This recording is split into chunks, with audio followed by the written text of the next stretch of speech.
Vijay life స్టైల్కి welcome అండి. ఇంకా బాబాయ్ సూర్యుడైతే అసలు మామూలుగా లేడు. అసలు ఎంత ఎండ ఉంటుందంటే ఈ వారం రోజుల నుంచి బాగా ఎండ ఎక్కువ ఉంటుందంట కదా. ఈరోజైతే నేను జీడిపప్పుతోటి కర్రీ చేసేద్దాం అనుకుంటున్నాను. కారం లేకుండా మలై జీడిపప్పు కర్రీ చేద్దాం అనుకుంటున్నాను. అందుకని కొంచెం జీడిపప్పు అయితే నానబెట్టాను. కొన్ని జీడిపప్పులు అయితే తీసుకుంటున్నాను. మీకు ఎలా అనిపిస్తుంది? బయటకు వస్తుంటే బాబాయ్ అనిపిస్తుంది కదా. ఏసీ రూమ్ వదలడానికి ఉండట్లేదు, అంత వేడి ఉంటుంది. జాగ్రత్తగా ఉండాలి కదా, కేర్ తీసుకోండి. నేనైతే జీడిపప్పు తీసుకొని నానబెట్టేస్తాను. ఇది పేస్ట్ చేయడానికి మాట నానబెట్టాను. ఇది వేపడానికి పక్కన పెట్టేద్దాం. మనం ఏదైనా వెజ్ డిషెస్ చేయాలన్నప్పుడు కొంచెం బాగుండాలి, మనకి ఆ కర్రీ చూడగానే కొంచెం టేస్ట్గా అనిపించాలి, లుక్ వైజ్గా కూడా టేస్ట్ కూడా బాగుండాలి.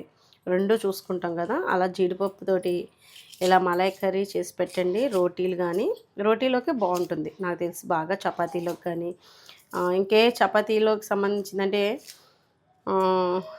ఈ బోల్డ్ ఉంటే నాకు సమయం గుర్తుకు రావట్లేదు అంటున్నాను కదా. ఈ మధ్య అయితే కొంచెం మెమరీ లాస్ అవుతుంది అనిపిస్తుంది, కొంచెం టక్కని గుర్తుకు రావట్లేదు ఇదివరకు మీద. బాదం పప్పు తీసుకోవాలి, కొంచెం జ్ఞాపక శక్తి అది బాగా పెరుగుతుంది.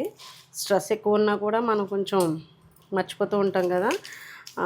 పుల్కాలు కానీ, చపాతీ కానీ, లేదంటే నాన్ రోటీ కానీ, ఇలాంటి అన్ని రోటీల్లోకి అది కూడా చాలా బాగుంటుంది కర్రీ అయితే. బిర్యానీలో కూడా బాగానే ఉంటుంది. నాకు తెలిసి బెస్ట్ ఏదంటే రోటీలోకి. ఇప్పుడు నేను ఉల్లిపాయలు, పచ్చిమిర్చి తీసుకున్నాను. జీడిపప్పు నానబెట్టాను కాబట్టి ఈ లోపల మనం ఈ ఇంగ్రీడియంట్స్ ఉన్నాయి కాబట్టి వీటిని కొంచెం మనం ఉల్లిపాయలు ఇవన్నీ కట్ చేసేసుకుందాం. ఉల్లిపాయలు అయితే కట్ చేసి పక్కన పెట్టేసుకున్నానండి. ఈ లోపల నేను పర్సనల్ బ్లెండర్ తీసుకున్నాను అనమాట. ఇది అగారో వాళ్ళది పర్సనల్ బ్లెండర్ అండి. ఇందులో అయితే మనకి జీడిపప్పు ఇవన్నీ పేస్ట్ చేసుకోవాలి. ఎక్కువ క్వాంటిటీ కాబట్టి పెద్ద జార్ తీసుకున్నాను. ఇది 1 year వారంటీ ఉంటుందండి. 3 jars వస్తాయి. 400 watts తోటి కాపర్ మోటార్ తోటి వస్తుంది అన్నమాట. ఇది జ్యూస్లు, మిల్క్ షేక్స్ కూడా చేసుకోవచ్చండి. డిస్క్రిప్షన్లో లింక్ ఇస్తాను చూడండి. ఎక్కువ ఆక్యుపై చేయదన్నమాట ప్లేస్. అదిని చక్కగా ఈజీగా సెట్ అయిపోతుంది, మనం యూజ్ చేసుకోవచ్చు. మనం పేస్ట్ చేసుకుని పెట్టుకోవాలి.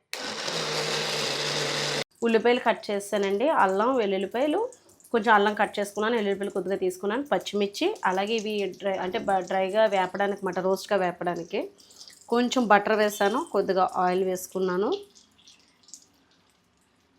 ఇప్పుడు ఏం చేస్తానంటే దీంట్లోని ముందుగా మనం జీడిపప్పు తీసుకున్నాం కదా, వేపుకుందాం. వేగాలి ఇది. బటర్ కూడా బాగానే వేస్తాం కదా. నెయ్యి ఉంటే నెయ్యి కూడా వేసుకోండి దాని ప్లేస్లో, బటర్ స్కిప్ చేసి, లేదంటే బటర్ వేసుకున్నా పర్వాలేదు.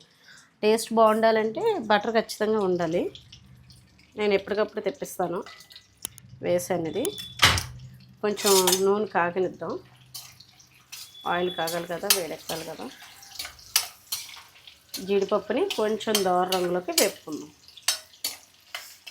కాజూస్ అసలు రెస్టారెంట్కి వెళ్తుంటే అసలు జీడిపప్పు, టమాటా, కాజు ఆర్డర్ పెడితే అసలు ఒక కప్పు కూర కూడా ఇవ్వలేదు. ఆ కప్పులో ఇన్ని జీడిపప్పులు కూడా లేవు అన్నమాట.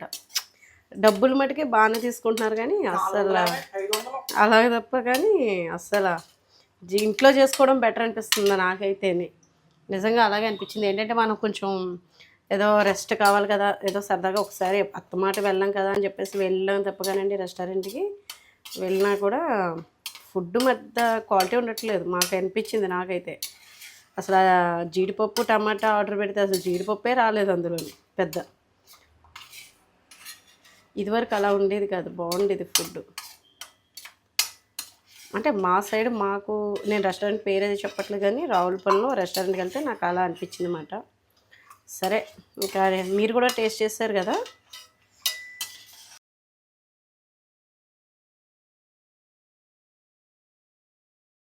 ఆనియన్స్ని మనం వేపుకోవాలన్నమాట, రోస్ట్గా ఆనియన్స్ని. ఇవి కొంచెం దోర రంగు రావాలి, ఇవి కొంచెం వేగాలన్నమాట.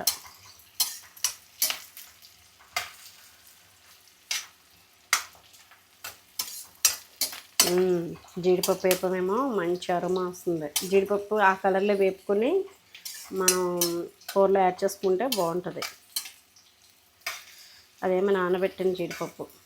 ఇవి కొంచెం దోరగా వేగనిద్దాం. వేగిన తర్వాత మళ్ళీ చూపిస్తాను.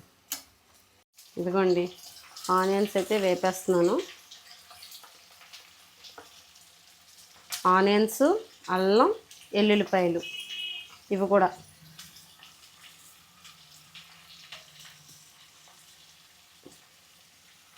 అయితే దీంతో పాటు కొంచెం పచ్చిమిర్చి కూడా వేపుకోవాలి స్పైసీ కోసం. అవి బాగాలేదు నాన్న ఎల్లుల్లిపాయలు. ఇది బాగుంది. కొంచెం ఉల్లిపాయలు తగ్గించేస్తాను. ఇవి కొంచెం దోరగా వేపుకోవాలన్నమాట. కొంచెం ఉప్పు కూడా వేద్దాము, ఎందుకంటే మనకి మగ్గుతుంది త్వరగా. కొద్దిగా వేసాను. ఇదిగోండి ఇంకా గోధుమపిండి తీసుకున్నాను, ఒక పక్కన పిండి కూడా కలిపేద్దామని. ఇలా దోరగా వేగిన తర్వాత 2 యాలక్కాయలు, ఒక 3 లవంగాలు వేసాను. ఇలాగ జీడిపప్పు కూడా వేసేసుకోవాలి. నానబెట్టి ఉంచాం కదా, ఈ పప్పు కూడా వేసేద్దాం. ఇది కూడా వేసేసి ఒక 2 నిమిషాలు వేపేసి గ్యాస్ ఆఫ్ చేసేద్దాం. చవట్లో ఇంకా ఉడికి ఇంకా బాగా ఎక్కువగా ఉంది. తినాలి కదా, ఆకలి అనిపిస్తుంది కదా, ఏదో ఒకటి వండుకోవాలి. వంటగదిలోకి రావాల్సిందే, తప్పదు. కొంచెం పెరిగేసి పేస్ట్ చేసుకుందాం.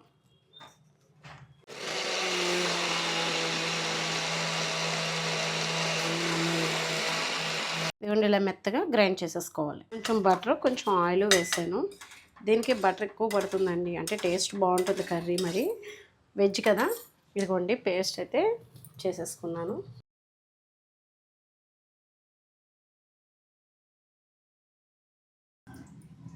కొంచెం పెరుగు వేసుకొని పేస్ట్ చేశానండి.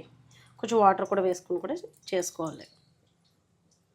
దాల్చిన చెక్క, జాజి పువ్వు, 3 యాలక్కాయలు అండి. ఒక యాలక్కాయ 2 యాలక్కాయలు చితకొట్టేసాను. ఇది పెద్ద యాలక్కాయ అంటారు, బ్లాక్గా ఉంటుంది. ఇదేమో స్టార్ ఫ్లవర్. జాజి పువ్వు కూడా వేసాను కదా, 2 లవంగాలు, బిర్యానీ పువ్వు ఇవి వేసుకొని కొంచెం వేయించుకున్నాం. ఇది కొంచెం దోరగా వేగాలి. దీనికి కొంచెం ఆయిల్ పడుతుంది.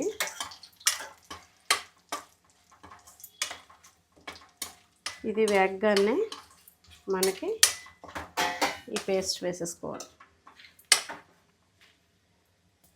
మంచి అరోమా వస్తుందని, కానీ మనం అంటే మళ్ళీ అంటే అన్నీ వేరు, ఇది మట్టి కొంచెం వేగాలన్నమాట. ఈ అరోమా రావాలి, కూరకి పట్టాలంటే ఇది కొంచెం వేగాలి, సువాసన రావాలి మనకి.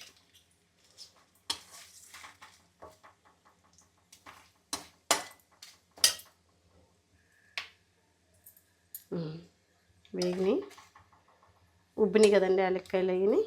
ఇప్పుడు ఈ పేస్ట్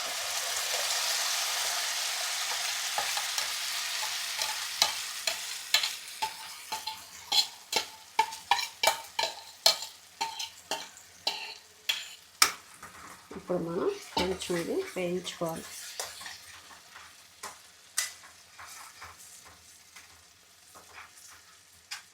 ఇది బాగా వేగిన తర్వాత కొంచెం దోరగా ఒక 10 నిమిషాలైనా వేగాలి. ఇదిగోండి ఇప్పుడు కొంచెం వాటర్ వేసేసుకుందాం. ఇది మనకి ఉడకాలి, దగ్గరికి వచ్చేస్తే సరిపోతుంది. దీంట్లోనే కొంచెం మీకు తెలుసు కదా, ఇవి రోస్ట్ చేసిన ఆనియన్స్ బాగుంటాయి అన్నమాట టేస్ట్ అయితే. ఇది ఉడకాలి మనకి. మీ దగ్గర కసూరి మేతి ఉంటే వేసుకోవచ్చు, లేదంటే దీని ప్లేస్లో మీరు కొంచెం ఇదేంటి కొత్తిమీర కూడా వేసుకోవచ్చు. కొంచెం గరం మసాలా వేసుకుందాం, పెద్ద ఎక్కువ వేయలేదు, కొద్దిగా మాట. అలాగే కొంచెం కొత్తిమీర కూడా వేసుకుందాం. ఉప్పు చూద్దామా.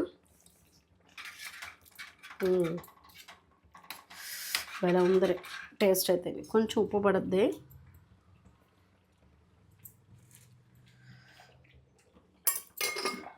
అలాగే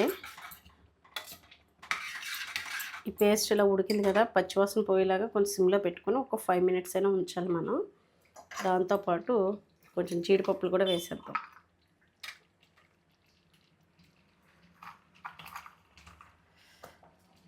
కొంచెం సిమ్లో పెడదాం. సిమ్లో పెట్టి ఒక 5 నిమిషాల నుంచి స్టవ్ ఆఫ్ చేసేస్తే సరిపోతుంది.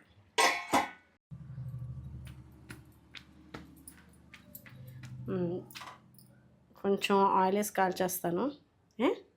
పులకలు అయ్యి అవ్వమ్మా స్టవ్ మీద, అంటే ఈ ఉడికి లైట్గా వేస్తాను. ఇదండి ఈరోజైతే మా ఇంట్లో సాయంత్రం డిన్నర్కి రోటీలు అయితే చేశాను. ఇంకా పొద్దుటేమో కూర వండేసాను. ఇంక ఈ పూటకి ఇంకా ఇలా చేసేసుకున్నాను.